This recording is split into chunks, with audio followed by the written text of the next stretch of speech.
must stop the terror. Now watch this drive.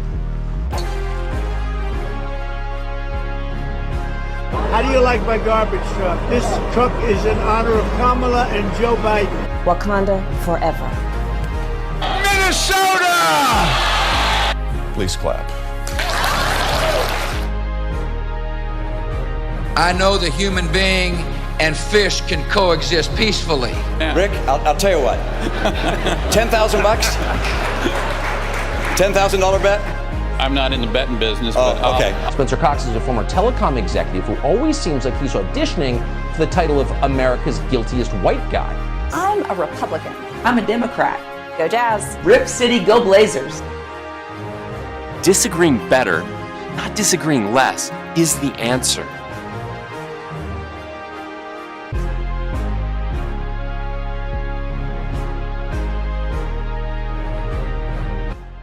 What's going on?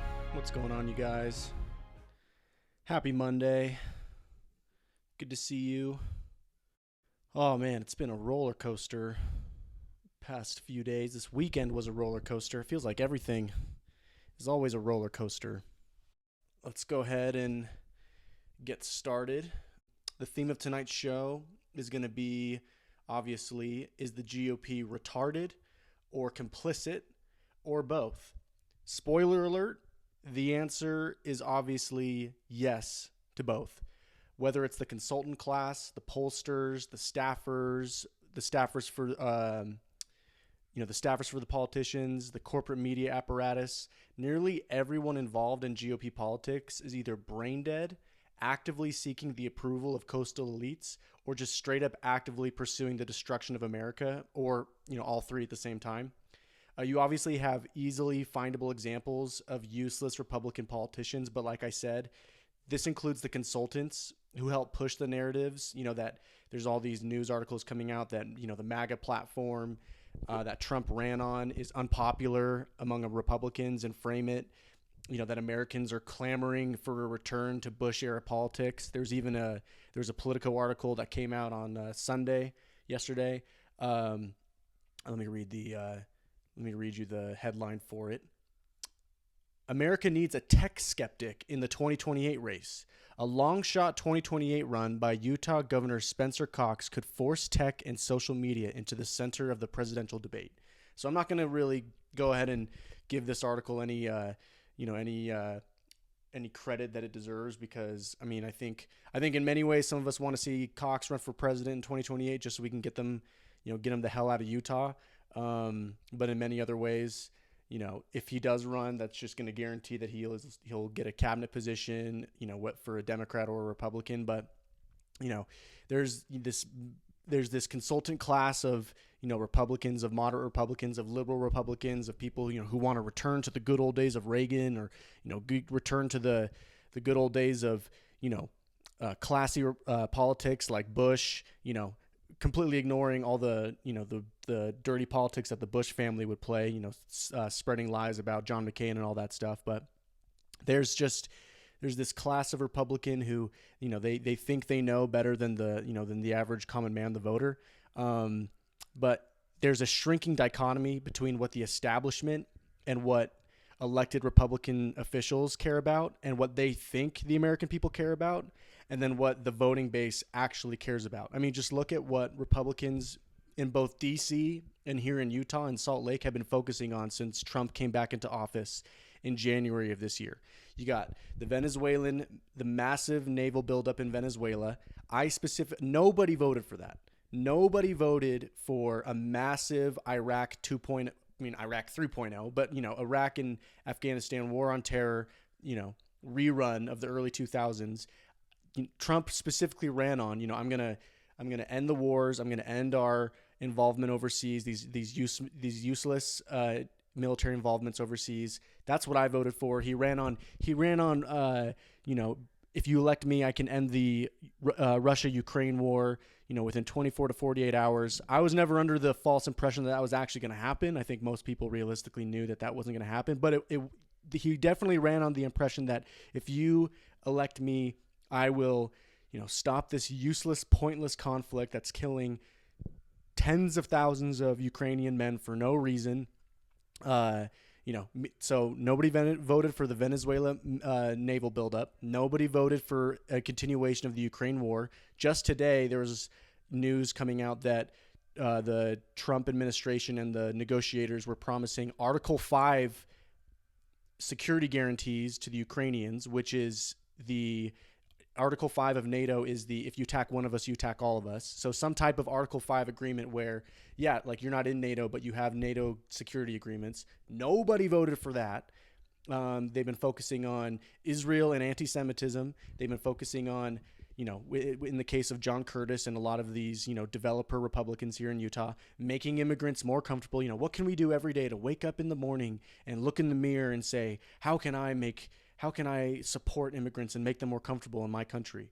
They're pushing AI data centers. You got Operation Gigawatt that Spencer Cox has been pushing, where they're gonna bring in all these nuclear power plants. They're gonna increase Utah's power capacity, specifically to fit in all these data centers, because they just gobble up all this energy, not just energy, but water as well. They gobble up water. They gobble up millions of gallons of water a day. You got the military industrial complex that, they had Doge come in and clean up all the waste. They cleaned up USAID, which I think, early in the days of the Trump administration, it was like, whoa, okay, maybe we are getting actually what we voted for. And then they turn around and they just shovel that back to Palantir, and they shovel it over to the military industrial complex, and they're shoveling more aid still to Ukraine. They're giving aid to Israel. They're giving aid to the military industrial complex to prepare for war with Venezuela, for Iran, whatever it might be. They're worried about their fundraising numbers. They're really concerned about looking based on social media, pissing off the left with zingers and inflammatory rhetoric, calling Tim Walz retarded, saying that Ilhan Omar married her brother, which, probably she did, but what are you doing about it? You're doing absolutely nothing. You're literally doing absolutely nothing. All you're doing is making them mad, and you're making fun of Rob Reiner or whatever.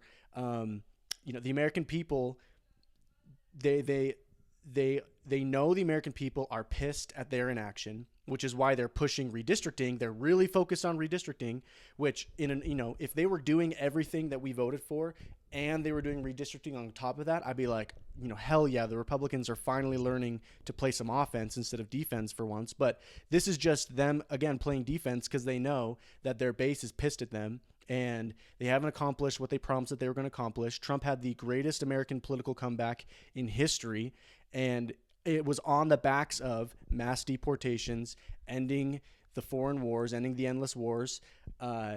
And they know that they haven't delivered any cost of living, solutions. They haven't delivered on any of that. So they know that their support is going to be anemic in 2026. Yeah, 2026. And so they need to do everything they can to shore up support and prevent the total bloodbath that's coming for them. And so they're pushing this redistricting. The things that we've asked for specifically, there was mass deportation signs at the RNC. I remember watching that and I was like, oh my gosh, Trump's going to get annihilated because of this. And he won. So clearly that didn't bother voters. Clearly that didn't bother even a lot of minority voters. They want, the 10 to 20 million illegals that came under Biden's watch. They want them gone. They want a good percentage, if not all, of the 40 million to 50 million illegals that are in our country right now. They want them gone too. We want mass deportations. We want reciprocal warfare against illegal immigration. We want the defunding of the institutions that are completely captured by leftists. These universities that push anti-white, anti-American, pro-communist, rhetoric. We don't want money going to them, indefinitely. That these administrators are just making, raking in hundreds of thousands of dollars to just completely push our country towards the left. It's essentially a glorified cultural revolution. I've pointed this out before. Cost of living solutions, healthcare reform. Auto insurance has gone through the roof. Gen Z, they're spending more of a percentage on of their money on auto insurance and housing than any other generation to this point. It's not a coincidence. I've talked about this again before as well. The rise of illegal immigrants over the past 4 to 5 years. Auto insurance has skyrocketed. Hit and runs have skyrocketed here in Utah. It's causing everything to be completely out of control. You got left-wing terrorism. Charlie Kirk was assassinated in September. You had the Brown shooting 2 days ago, or over the weekend, where the VP of the Republican club of Brown was assassinated. And seems pretty obvious that was a targeted assassination. After Charlie Kirk, carte blanche, the American people, carte blanche, were like, you know what, Trump, Republicans, whoever's in power, we need to stop the violence of the left. And nothing was done about it. And now the left is emboldened. And, the Cultural Revolution in China, it began at the universities. It began top down, pushed by Mao and pushed by the Communist Party. And it started with the youth. It started at the universities because universities are the center of innovation, of entrepreneurship, of culture. Everything comes out of the universities, more or less. And if you can capture the universities, you can capture the future generations, and that's what we're seeing. Everybody used to I remember being in college, and the joke was like, well, everybody's liberal, and then you hit the real world, and the real world smacks you in the face, and you turn more to the right. It's like, well, that's not necessarily the case, obviously, especially when the institutions and the companies are being, they have DEI and ESG shoved down their throats by BlackRock and by these investment firms that, want to push this stuff as well. So, you got, meanwhile, you got Tom Cotton, senator from Arkansas, who you had the mass shooting in Australia yesterday. And, he obviously goes out of his way to tweet about that and make statements on that. And I think he even went on Fox News to talk about that. Rightfully so. Nobody wants to see, anybody be the target of Islamist terrorism in any country in the West, anywhere at all. Nobody wants to see terrorism at all. But I went and checked, 0 posts about the Brown assassination and the Brown shooting. 0 posts on his official Senate account. I didn't bother to go check his elected account because I don't know. Or his private account. I don't. There's no point in going and checking there. Maybe he did talk about it there, but on his official Senate account, he's all up in arms about how terrible anti-Semitic violence is and how violence against Jews is horrific. Which, yes, sure, you can say that it is. That's fine, Tom Cotton, a senator from Arkansas. But where's the outrage of the Brown shooting, the mass shooting, the leftist violence that's going on and our Ivy League institutions? Ted Cruz, there was a report that came out today that 25% of his total tweets this year have been about anti-Semitism and Israel and, tweets on that subject. Ted Cruz, your state is being overrun by Indians and by illegal immigrants. Rand Paul's coming out there clutching his pearls, talking about how, we can't redistrict too hard because it's going to make the Democrats feel unrepresented in these states, and that's completely unfair. And it's like, okay, well, let's look at Massachusetts, let's look at Chicago, let's look at Illinois, let's look at California, let's look at all these Democrat-controlled states where they've gerrymandered the shit out of their districts. And you got, in Massachusetts, for example, you have anywhere from 35 to 40% of the state votes Republican in Massachusetts, and they have 0 Republican districts. Where's the outrage there, Rand Paul? There's no outrage there because Democrats play to win. Republicans like Rand Paul, who I used to really admire, they play to be nice. They play to have the moral high ground. They play to make friends and be admired because they go out of their way to push the rhetoric that the rhetoric that's acceptable for liberals, for libertarian Republicans to have. You got John Curtis, who I mentioned before. He's pushing we need to wake up every morning and look in the mirror and ask ourselves what we can do to support immigrants and make them comfortable in our country. You got H-1B Mike Lee, who's trying to sell off all of our public land for data centers. You got Blake Moore, bragging that he secured more funding for the University of Utah.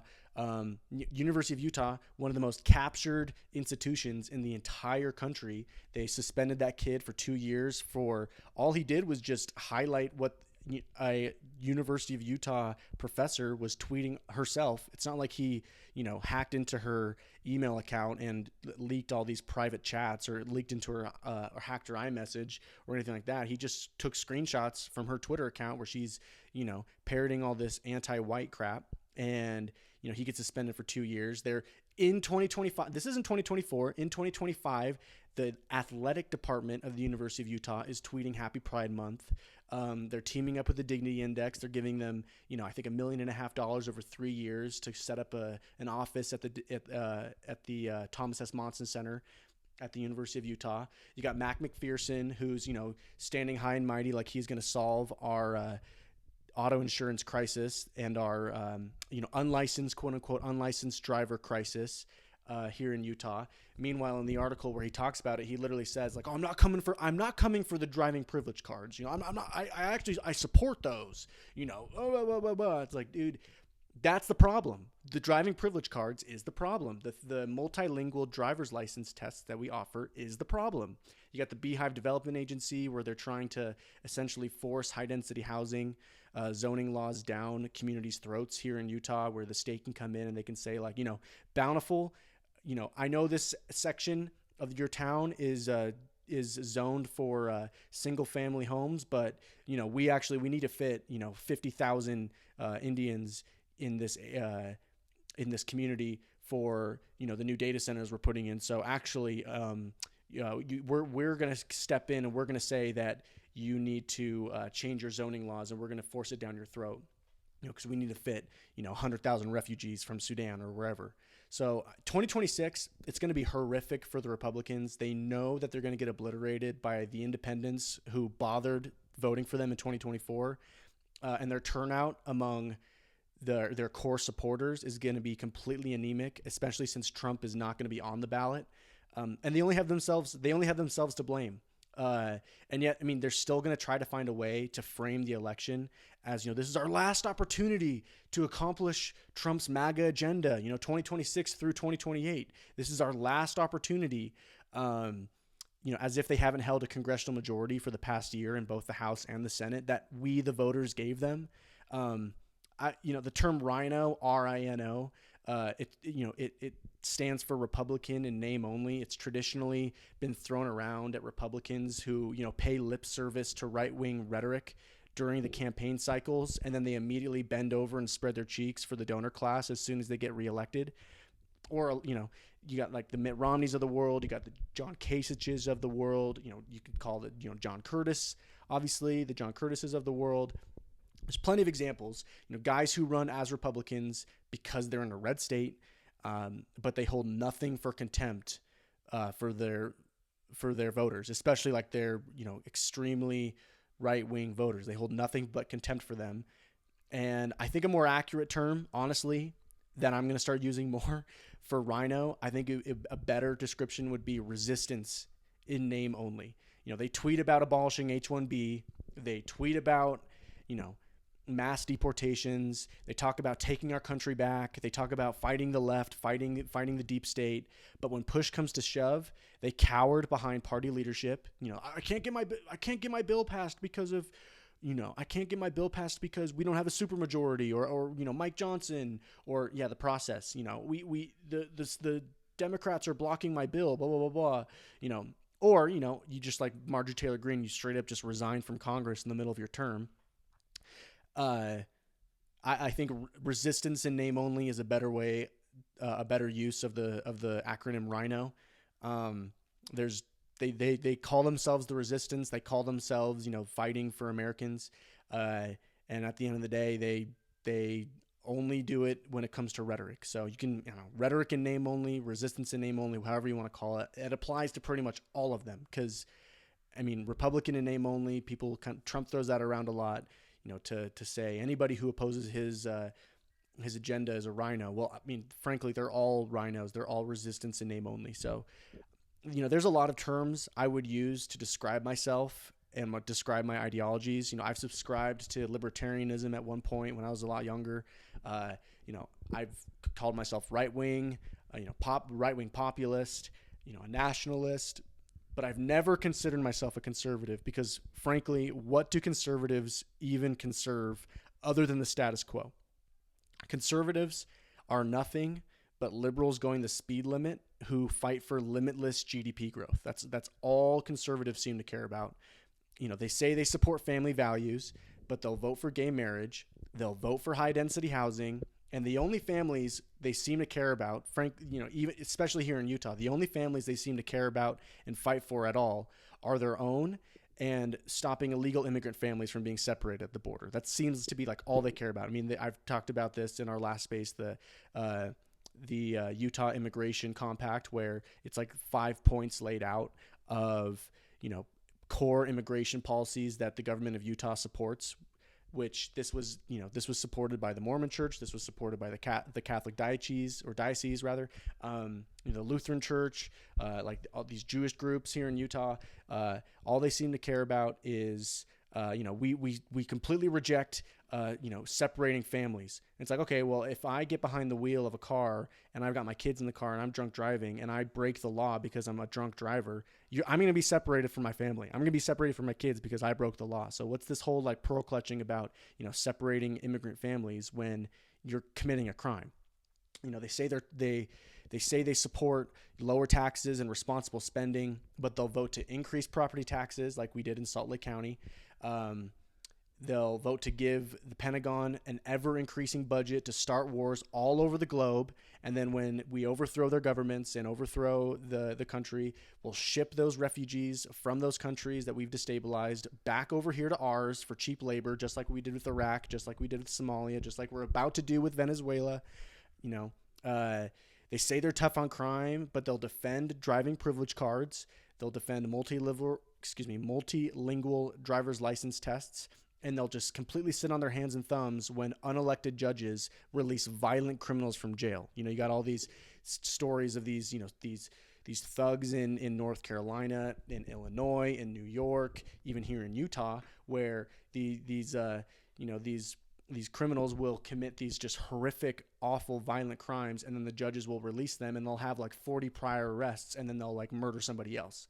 And it's like, what do you do? Like, you're tough on crime and you're not doing anything to stop these judges. You're not bothering to arrest them or at the very least remove them from office or impeach them. The only judges the Utah Republicans seem interested in impeaching is the ones that mess with their congressional districts. So maybe that's something that they care about conserving, is their congressional majority in their congressional districts. But frankly, conservatives conserve absolutely nothing other than what the liberals are able to accomplish. So, I mean, I call myself a Republican because right-wing populism and the American spirit of, don't tread on me, the founding spirit of America, that attitude exists within the Republican voting base. The Democrat Party at this point is just a coalition of coastal elites and, liberals who, or foreigners who don't want to get deported and want to bring even more of their fellow countrymen into our country. That's the Democrats. The Republicans, the voting base, at the very least, it's right-wing populists who they want to control. We want to take back our borders. We want to defend gun rights. We want to, get government spending under control and stop totally debasing our dollar. But like, that makes me a Republican, but I am not a conservative. Conservatives and liberals, they're two sides of the exact same coin. And that coin is institutional and legal, and it's the institutional and legalized unraveling of America. So, yeah, I don't know. I'm fired up tonight. I'm disappointed in seeing just the complete ineptitude and complete refusal to respond to anything that the liberals do, anything that the left wing does. It really does seem like the Republicans are just scared of doing anything at all. Like they're scared of power. They're scared of using any power that the voters give them. The only thing that they've done is seal the border and, stop illegal immigration. But if mass deportations aren't happening, and if we're not, changing the legal framework to, make it illegal to rent your home out to illegal immigrants, or hire illegal immigrants, or repeal the H-1B program, or, make it illegal to outsource manufacturing or, service jobs, that now that like you got Microsoft, you got Amazon, you got all these tech companies that are laying off, tens of thousands of Americans and then turning around and applying for tens of thousands of H-1B visas, or just building giant, call centers or data centers in India or Pakistan or wherever. How is that allowed? Frankly, that's a national security crisis. It's a national security crisis to have all of our tech be shipped overseas and be run by these foreigners. At the very least, it's our data. It's our data centers. You're building data centers in Pakistan. These are, I wouldn't necessarily call them an ally. They housed bin Laden for, however long they did. They're scared of coming across mean. I don't know what the deal is. They're scared of, they're scared of the donor class. They're scared of the media. They still think that it's 1985 and everybody, really cares what the corporate media says about them on TV, or, that anybody's opinion matters other than their voters. But I don't know. It's disappointing. It's incredibly frustrating. Like, part of me wants the Democrats to get destroyed. Obviously part of me wants the Democrats to get destroyed in the midterms, but a good part of me wants the Republicans to get destroyed.